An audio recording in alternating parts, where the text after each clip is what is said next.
कहते हैं अगर रात के 3 बजे किसी अनजान नंबर से कॉल आए ना तो उसे कभी नहीं उठाना चाहिए। ये बस एक चेतावनी है। पर क्या होता है जब कोई इस चेतावनी को मजाक समझ लेता है? बस यहीं से डर की शुरुआत होती है। तो कहानी का मेन कैरेक्टर है राहुल। बिल्कुल हम सब जैसा एक आम सा लड़का। उसे ना इन भूत प्रेत डरावनी कहानियों इन सब पर कोई यकीन नहीं था। वो अपनी ही दुनिया में मगन था, खुश था। जब तक कि उस एक रात कुछ बहुत ही अजीब नहीं हो गया। वो एक रात थी जब चारों तरफ सन्नाटा था, पूरी दुनिया सो रही थी और घड़ी में बजे थे ठीक 3। ऐसा लगा जैसे वक्त बस वहीं रुक गया हो। और बस यहीं से राहुल की जिंदगी का वो सबसे खौफनाक चैप्टर शुरू हुआ। और तभी उसका फोन बजने लगा। स्क्रीन पे फ्लैश हो रहा था अननोन नंबर। पहले तो राहुल ने सोचा, अरे कौन होगा इस वक्त, और उसने इग्नोर कर दिया। लेकिन वो कॉल कट ही नहीं रही थी, बार बार लगातार, जैसे दूसरी तरफ कोई जिद पर अड़ गया हो। अब परेशान होकर तंग आकर उसने फोन उठा ही लिया। आवाज में थोड़ी झुंझलाहट थी। उसने पूछा, हेलो कौन है? लेकिन जवाब में कोई आवाज नहीं आई, कुछ और ही था।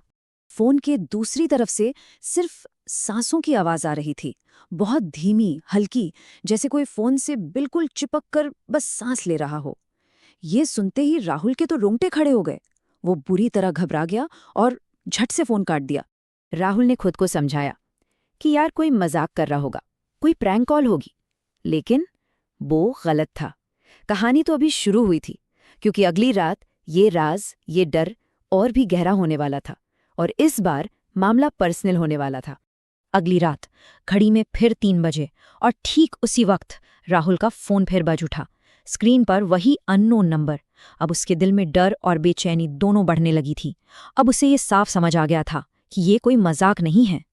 तो इस बार राहुल ने गुस्से में फोन उठाया और पूछा, कौन है, क्यों परेशान कर रहे हो? लेकिन दूसरी तरफ से जो जवाब आया ना, एक बहुत ही धीमी, कांपती हुई आवाज। उस आवाज ने राहुल के होश उड़ा दिए, क्योंकि वो आवाज उसे उसके नाम से जानती थी। और बस उसी पल वो राज खुल गया जिसे राहुल पिछले 2 सालों से दुनिया से, सबसे, यहां तक कि खुद से भी छुपा रहा था। 2 साल पहले एक कार एक्सीडेंट। राहुल ने अपनी गाड़ी से एक लड़की को टक्कर मार दी थी और डर के मारे वो वहां से भाग गया था। फोन पर जो आवाज थी वो उसी लड़की की थी। और अब ये एक रोज का सिलसिला बन चुका था, एक टॉर्चर का। हर रात ठीक 3 बजे वो ही कॉल, हर रात वो आवाज। ऐसा लगता था जैसे और पास आ गई हो, कमरे में ही हो। वो आवाज राहुल के और करीब आती जा रही थी। और हर रात वो कॉल खत्म होती थी एक ही डरावने मैसेज के साथ, मैं आ रही हूं तुम्हारे लिए राहुल।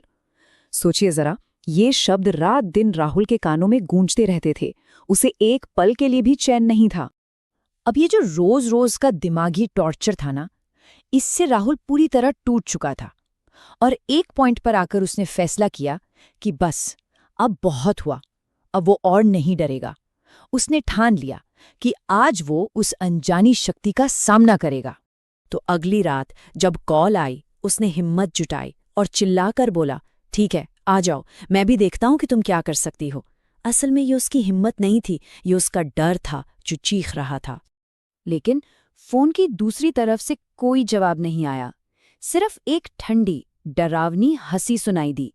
और फिर वो शब्द जिसने राहुल की सांसें ही रोक दी, मैं तुम्हारे ठीक पीछे खड़ी हूं। एकदम से डर के मारे राहुल की हिम्मत जवाब दे गई। उसने कांपते हुए बहुत धीरे धीरे पीछे मुड़कर देखा, पर वहां कोई नहीं था। कमरा एकदम खाली था। उसे लगा शायद ये सब उसके दिमाग का खेल है। उसने एक पल के लिए राहत की सांस ली। लेकिन ये राहत बस एक पल की थी।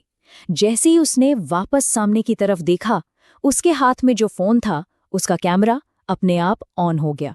और यहीं पर कहानी का सबसे ज्यादा भयानक मोड़ आता है।